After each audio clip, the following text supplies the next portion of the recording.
ಆತ್ಮೀಯ 9ನೇ ತರಗತಿಯ ಮುದ್ದು ವಿದ್ಯಾರ್ಥಿಗಳೇ, ನಿಮಗೆ ನಮ್ಮ ತರಗತಿಗೆ ಸ್ವಾಗತ.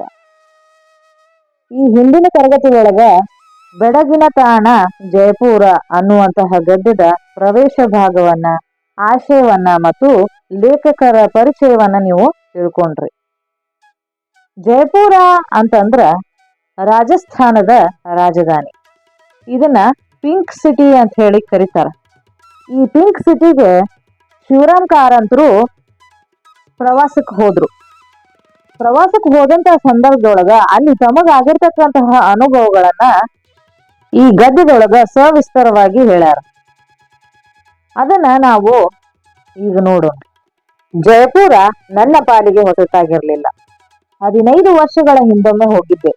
ಈ ಬಾರಿ ನಾನು ಶ್ರೀಪತಿಯು ರೈಲಿನಿಂದ ಇಳಿದಾಗ ಬೆಳಗಿನ 11 ಗಂಟೆಯ ಬಿಸಿಲು ಬಡಿಯುತ್ತಿತ್ತು. ಮಿತ್ರರಾದ ರೈಗಳು ನಿಲ್ದಾಣಕ್ಕೆ ಬಂದು ನಮಗಾಗಿ ಕಾದಿದ್ದರು. ನಮ್ಮನ್ನು ಊರ ಹೊರಗಿನ ಅವರ ಮನೆಗೆ ಕರೆದುಕೊಂಡು ಹೋದರು.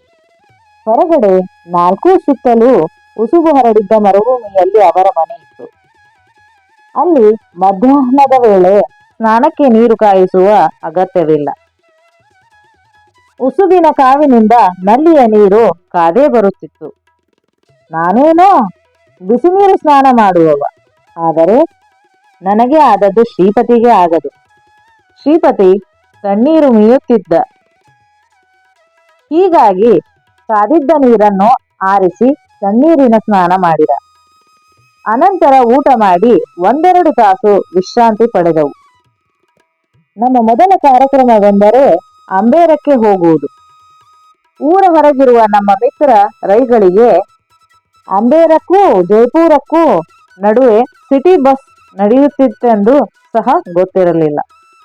ಹೀಗಾಗಿ ನಾವು ಟಾಂಗಾವನ್ನು ಗೊತ್ತು ಮಾಡಿಕೊಂಡು ನಗರದ ಮಧ್ಯಭಾಗದಿಂದ ಹಾದು ಹೋದೆವು.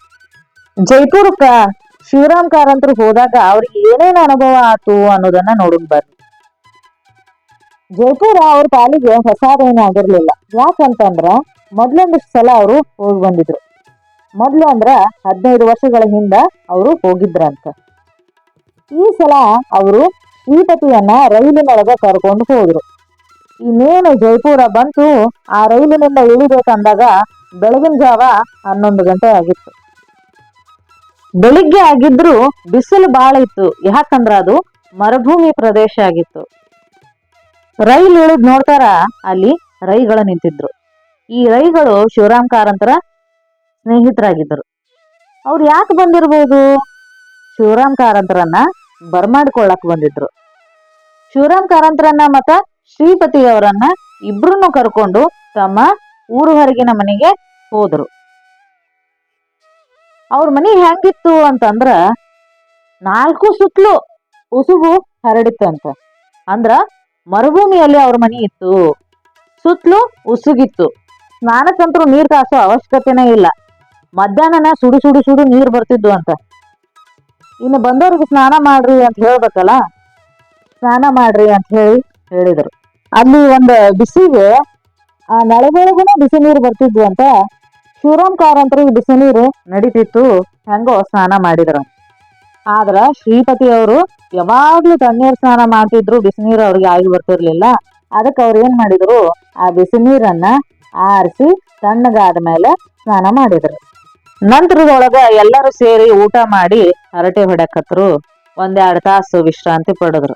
ಇನ್ನು ಎಲ್ಲಿಗಾರ ಹೋಗ್ಬೇಕಲ್ಲ, ಮೊದ್ಲೇ ಕಾರ್ಯಕ್ರಮ ಏನು ಅಂತಂದ್ರ ಅಂಬೇರಕ್ಕೆ ಹೋಗುವುದ ಇವ್ರ ಮೊದ್ಲೇ ಕಾರ್ಯಕ್ರಮ ಆಗಿತ್ತು. ಊರ್ ಹೊರಗಿರುವಂತಹ ಈ ರೈಗಳಿಗೆ ಅಂಬೇರಕ ಮತ್ತ ಜೈಪುರಕ್ಕ ಸಿಟಿ ಬಸ್ ಹೋಗುದು ಬರುದು ಮಾಡ್ತಾವು ಅನ್ನೋದು ಅವ್ರಿಗೆ ಗೊತ್ತಿರ್ಲಿಲ್ಲ. ಯಾಕಂದ್ರ ರೈ ಅವರು ಸಿಟಿ ಒಳಗಿರ್ಲಿಲ್ಲ, ಮರುಭೂಮಿ ಪ್ರದೇಶದೊಳಗ ಊರ್ ಹೊರಗ ವಾಸವಾಗಿದ್ರು. ಇನ್ನು ಎಲ್ಲರೂ ಅಂಬೇರಕ್ ಹೋಗ್ಬೇಕಲ್ಲ, ಅದಕ್ಕೋಸ್ಕರ ಒಂದು ಟಾಂಗಾನ ಗೊತ್ತು ಮಾಡಿದ್ರು. ಆ ಟಾಂಗಾದೊಳಗ ಎಲ್ಲಾರು ಕುಂತು ನಗರದ ಮಧ್ಯಭಾಗದೊಳಗ ಹಾದು ಹೋಗ್ತಾರ. ಆ ನಗರದೊಳಗ ಏನೇನು ಕಾಣ್ತಾವ ಅನ್ನೋದನ್ನ ನಾವು ಮುಂದಿನ ತರಗತಿ ಒಳಗ ನೋಡೋಣ. ಧನ್ಯವಾದಗಳು.